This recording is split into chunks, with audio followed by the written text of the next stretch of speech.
Beware the Ides of March, or at least our next batch of beasties. Welcome to Eye of the Beholder, where we review 20 years of Dungeon & Dragon miniatures produced by WOTC and WizKids between 2003 and 2023. We continue our review of Monstrous Humanoid minis, picking back up with the Leonids. E2 WOTC? Leonids are lion-like humanoids from the plane of Theros, which basically stands in for classical Greece. As you can imagine, they are terrifying in battle, with cat-like dexterity, brute strength, and a constitution that can soak up damage. Fighting just one would be a challenge for the PCs. Fighting a pride would be just this side of suicidal. Speaking of the pride, fun fact. Leonid prides are led by the females. One production note, all playability scores are based on the assumption your party is adventuring in Theros. As expected, all our Leonid miniatures come from the 2020's Mythic Odysseys of Theros set. The first is this common Leonid Swiftclaw. This female appears to be advancing on her enemy at pace based on how her thick tail trails behind her.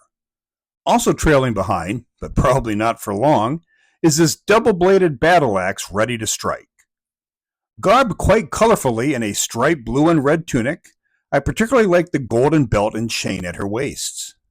Finally, great facial detailing.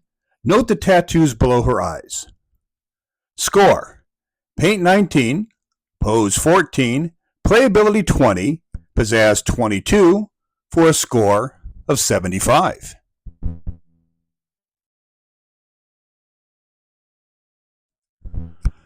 Next up is this uncommon Leonid Iconoclast.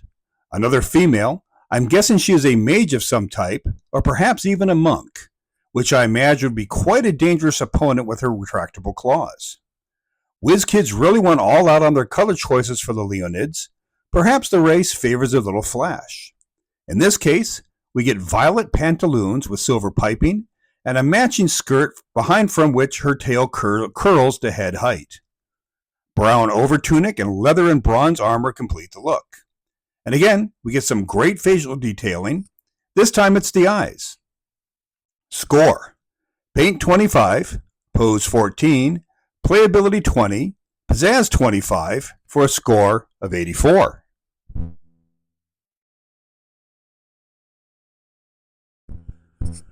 Our final Leonid is this rare, a named Leonid called Brimaz, King of Oreskos. Now, I don't know where Oreskos is, but his king is quite impressive. Standing tall with his sword held aloft and fully outstretched, he is either issuing a battle challenge or directing his troops. And while not as colorful as our female Leonids, gray trousers and a blue tunic is basically it, there are a lot of cool details here, starting with the intricately detailed bronze shield. Also note the scabbard underneath. And while his face is not as detailed as the others, I like the grayness of his mane, matched by his tail tuft, signifying his age and wisdom. Score: Paint 17, Pose 21, Playability 20, Pizzazz 24, for a score of 82.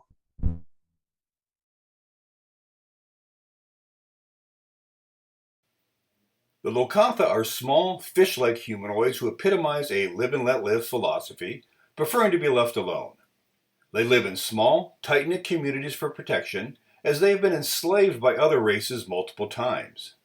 Despite this, they hold no animosity toward their former captors, but they are cautious. All interactions with others are generally done at a distance, and they avoid physical contact with other races at all costs. Our first Lokatha comes from 2021's Snowbound set, which is surprising, as Lokathas prefer warm coastal waters. Guess WizKids had a slot to fill. Monochrome green with some dark wash for detailing. He stands at the ready with spear in hand. Not a lot of detailing to be seen. We do get fins on the elbows, so there's that. He also sports catfish-like tendrils on either side of his slitted mouth. Score: Paint 12, Pose 11, Playability 13, Pizzazz 12, for a score of 48.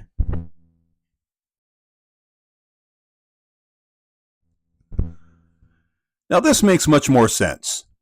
Our final two Locathah minis come from the final WizKid set of 2023, Seas and Shores. The common is armed with a spear, while the uncommon, called a Locathah Hunter, sports a crossbow. This gives us slightly different posing, as each weapon is held differently based on its purpose. Coloring is identical though, light green for the back and limbs with a lighter green underbelly.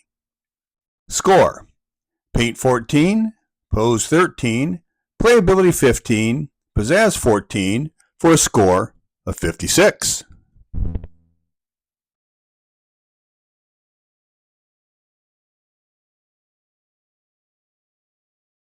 Monods are virtually indistinguishable from humans.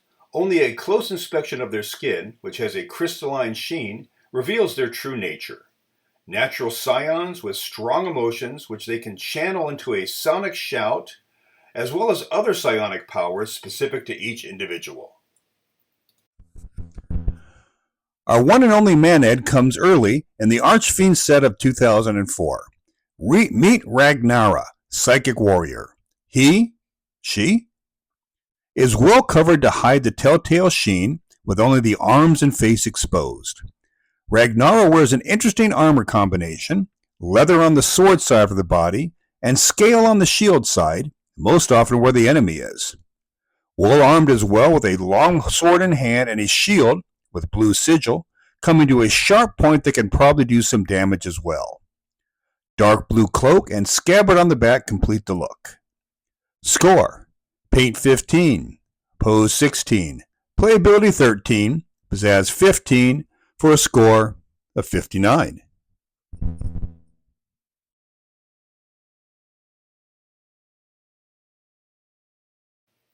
One thing all races and alignments can agree on: measles. They are universally despised by all. Mean-spirited and malicious, they live a solitary existence contemplating how terrible their lot in life is. Pure ambush attackers, attacking lone travelers or stragglers in the party with either a shiv in the back or, more commonly, employing their favorite weapon, the garrote. We get two variants of Measle miniatures in 2019's Volo and Mordenkainen's Foes set. Its purple-colored body is perfect for hiding in shadows, but the light-colored loincloth, although great for contrast, would give away its position. I would have gone with something darker.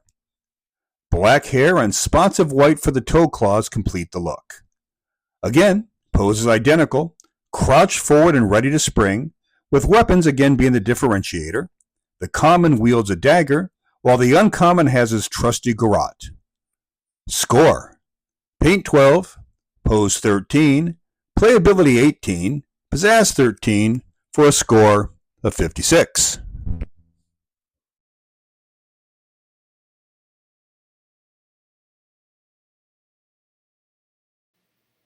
When you say mermaid, my mind's eye goes directly to Daryl Hannah and Splash. If you're around my age, you know what I'm talking about. D&D merfolk are not quite that comely, but far more common.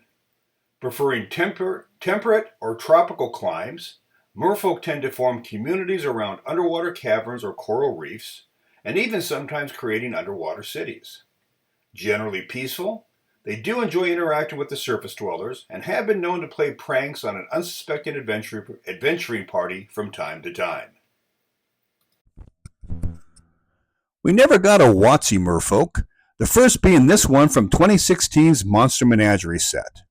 Obviously female, her uniform blue skin covered only with a brown loincloth and halter top, a color matched in her tail fin and the crest on her head.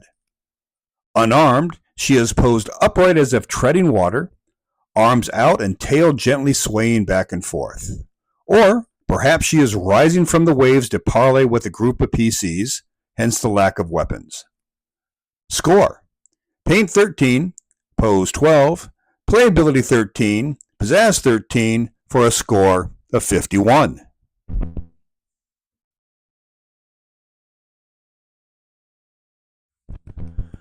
Seven years later, we get this pair of merfolk variants in 2023's final set, Seas and Shores.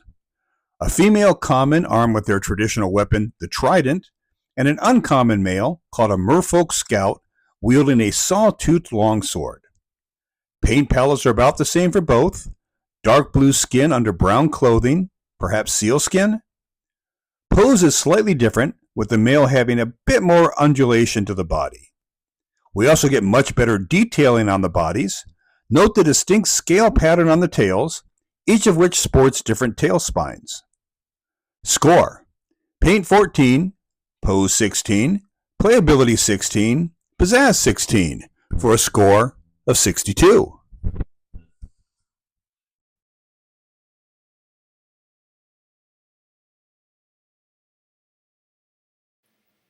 Mongrel folk are mutts, mixing bits and pieces from every other humanoid race: human, dwarf, orc, goblin, bullywug. You get the picture. As a result, they are like fingerprints. No two are alike. Shunned if they are lucky, enslaved if they are not. Despite this, they are quite accepting of other races and cultures, living in their own little communities, which they will defend despite an aversion to combat. WOTC gives us our only mongrel folk miniature in the Aberration set of 2004, and he definitely leans into the goblinoid side of the family tree, with the elongated face, pointed ears, and snub-nosed. Armed with your simple club and shield and armored in, well, less than your average baseball player, he stands with his club on his shoulder, eyes forward and fangs bared. I gotta say, if any species called out for multiple variants, it's the mongrel folk. Something for WizKids to think about if they ever decide to release their own version. Score: Paint 16, Pose 12, Playability 13, Pizzazz 13, for a score of 54.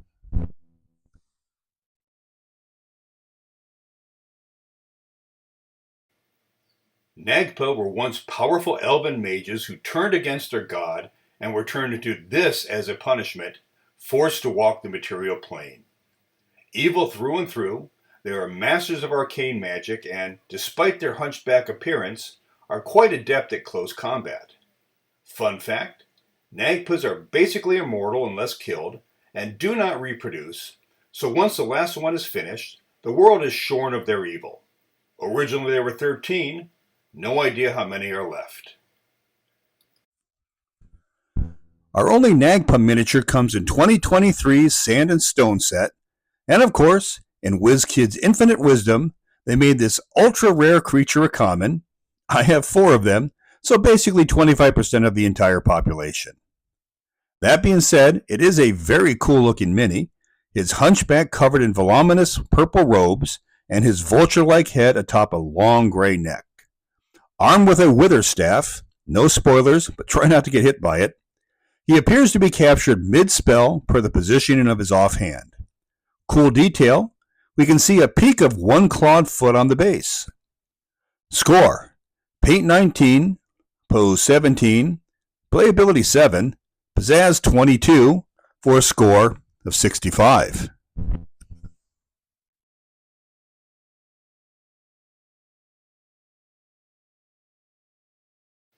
Quagoths are bear-like denizens of the Underdark, covered in pale fur that they sometimes paint for camouflage.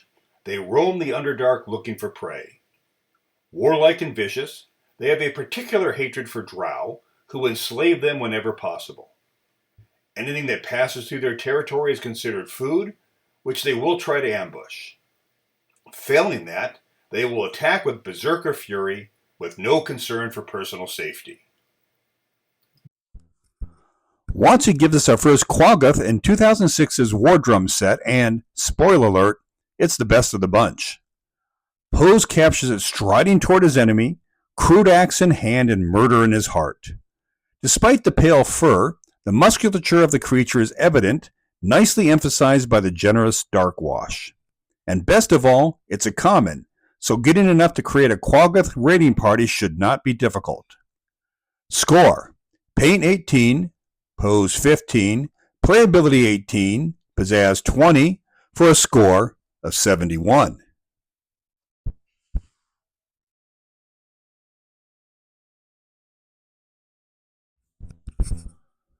In 2015, WizKids takes their first stab at the Quaggoth Mini in their Rage of Demons set, and well, they missed. Even crouching, it's obvious that this mini is much smaller than the WOTC version, and the monochrome brown body doesn't show off the detailing as well either. Although WizKids does try to give it some flavor with painted stripes on the torso, arms, and legs. Yellow eyes and an open black maw complete the look. Score: Paint 11, Pose 10, Playability 12, Pizzazz 11 for a score of 44.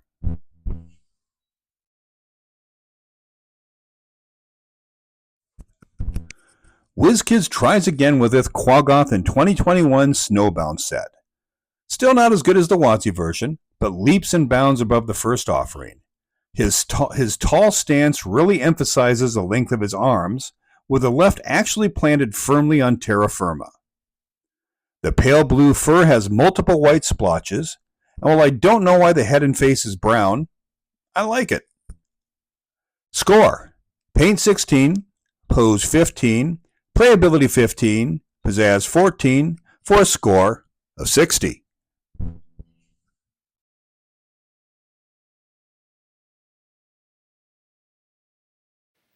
The wreck hail from the plain of Arcadia, where they try to restore order and balance to the chaos around them. Solidly built and sporting a rhinoceros-like horn at the top of their head, they actually tend to start combat by lowering their head and charging their foes, looking to gore them upon their horn. Organized and well-trained, the wreck offer the DM another opportunity to surprise a jaded group of adventurers. We get our only wreck miniature in the Aberration set of 2004. Posed as if on sentry duty, he wears a full set of golden scale armor over his blue skin and is armed with an halberd, currently grounded but ready to be swept up if necessary. The detailing of the armor is well above average. Note how there are chains on the side to facilitate movement and enhance flexibility, and how the individual scales on the torso and back interlock for maximum protection. And of course, we have the horn.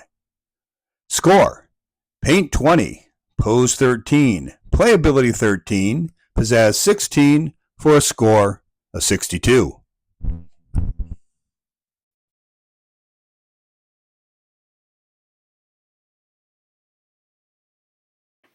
And on that note, we come to the end of another video. As always, I appreciate you taking the time to watch.